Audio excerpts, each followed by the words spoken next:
Hi, my name's Steve and I'm an artist and producer from Detroit. My music project is called Moonbath. My second album, Phase, will be released this summer. And so here in my studio, I'd like to open up some of my songs with you, show you how I created them. So the first song off my album is called Stuck. I'm going to open up the Ableton file and show you the progression of the song as I worked on it. I'll put the full song at the end of the video for you to listen to. So my buddy Spencer over at Hudson Edit in Detroit mastered the songs for me, and I just got them back, and I think they sound great. Let's give you a little preview.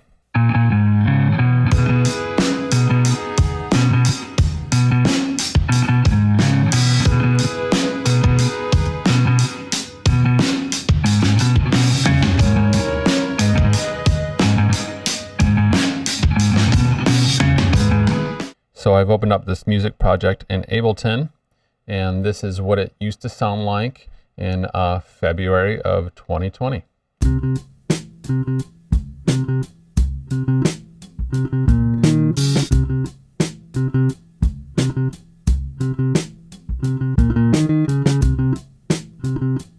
So this just started really basic and easy. We've got some bass and we've got some drums.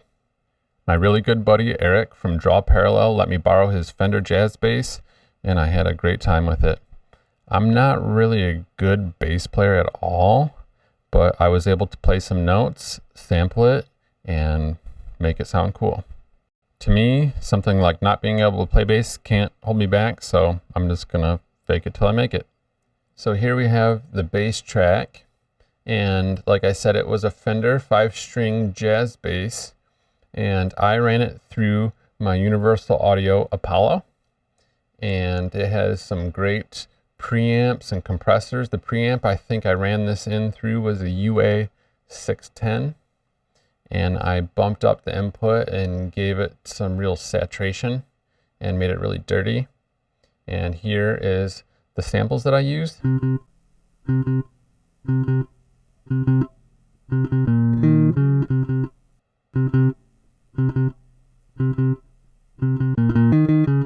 can see I kind of chopped apart stuff and mixed and matched notes where I want them to be. So I see at this point I started adding some compression. I'm using a Teletronix compressor.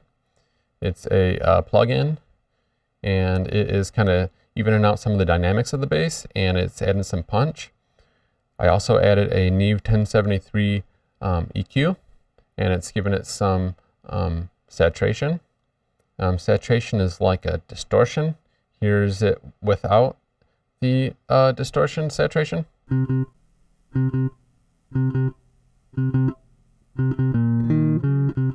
Here's with.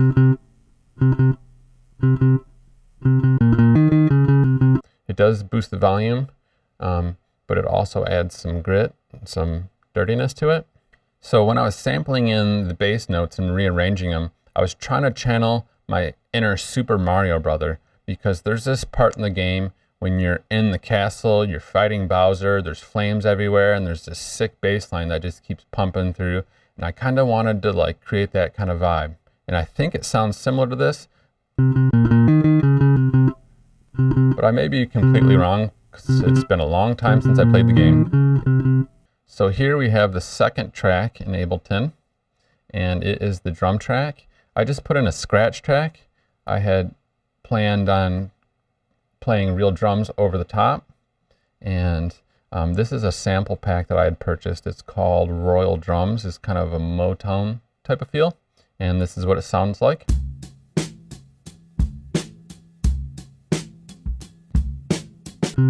With the bass.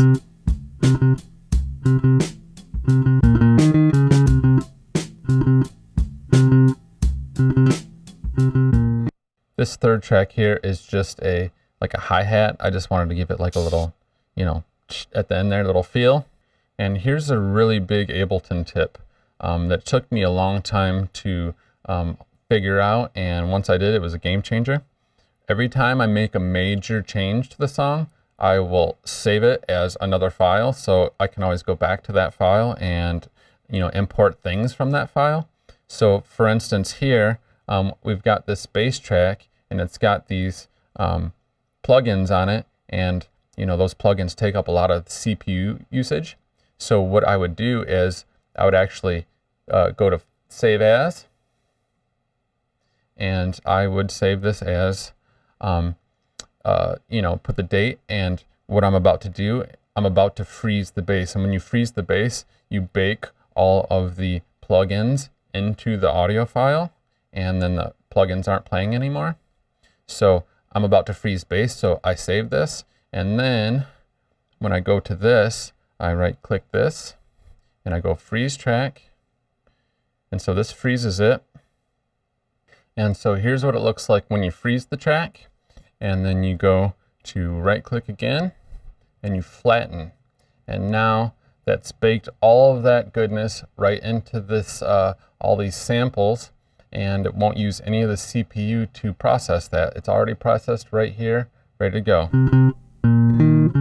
And then what I would do is I would hit save as and save it as the same title, only instead of about to freeze bass, I would save it as freeze bass.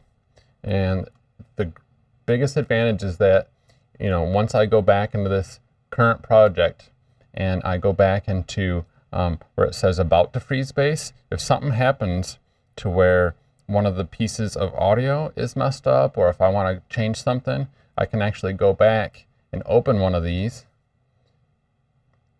and then you know, pick the bass part, open it up, drag it right in, and then you have the unaffected bass part. So that really keeps your current project nice and clear of plugins. I think it's always good to you know, move forward and bake your plugins in, but you know, you want to be able to go back and like pull parts out that were on. And so here is the drum tracks. My good buddy Eric loaned me an audio interface with enough inputs to put all these mics through. He loaned me a few mics too. He's an awesome dude. And we've got 6 mics. I went 3 on the snare drum. We've got 1 on the side. We've got 1 on the top and 1 on the bottom. We've got 2 in the kick, or 1 in the kick and 1 outside the kick. And we had 1 mic that was an overhead that was kind of picking up the whole kit and getting some of the room reverb. And here's what it sounds like.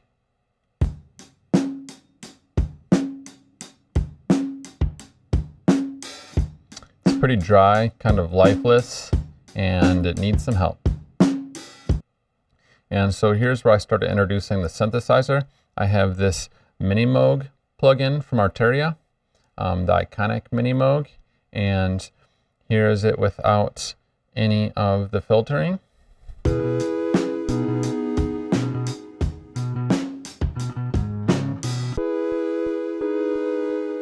And I cut off a lot of the low end,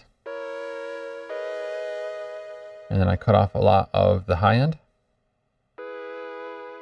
just to kind of push it in the background and leave some space for the other instruments. And as you see here, I had taken some of these loops that I created and duplicated them, and then I started pulling pieces out and turning them into choruses and little breakdowns. Here's the chorus I wrote with some synthesizers. We got the Juno here, Roland Juno knockoff. I always feel like it gives everything like an 80s flavor to it, and I'm just like super into that. And all these chords that we have from these synthesizers, I really didn't play them. As you see, I can open up this piano roll and just kind of move these around, and I would just start off with 1 chord and then kind of try some different ones and just kind of build them up, and then when you hit play, it plays automatically. It's like artificial intelligence. And I also don't really know how to play guitar a ton, but after playing it every day for about 6 months, I was able to do this. So that's cool. I added a little bridge part here to vary it up. I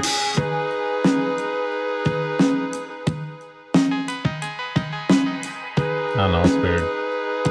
And then I bring it home with the double chorus. And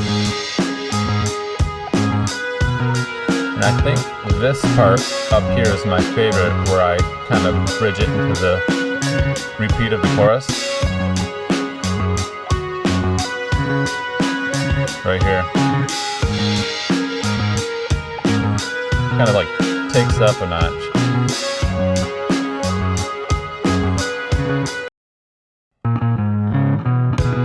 And this pretty much brings us to how it sounds today.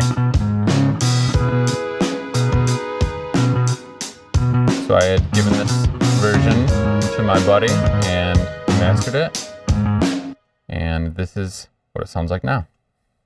Ooh, it's grimy.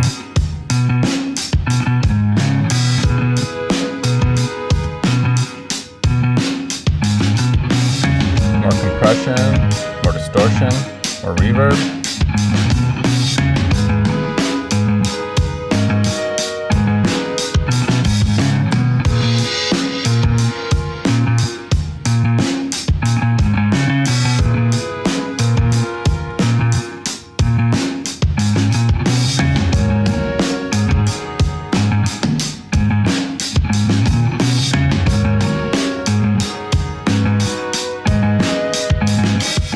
So this song is just pretty much about being stuck. I had started writing it right before the quarantine, the COVID quarantine had started.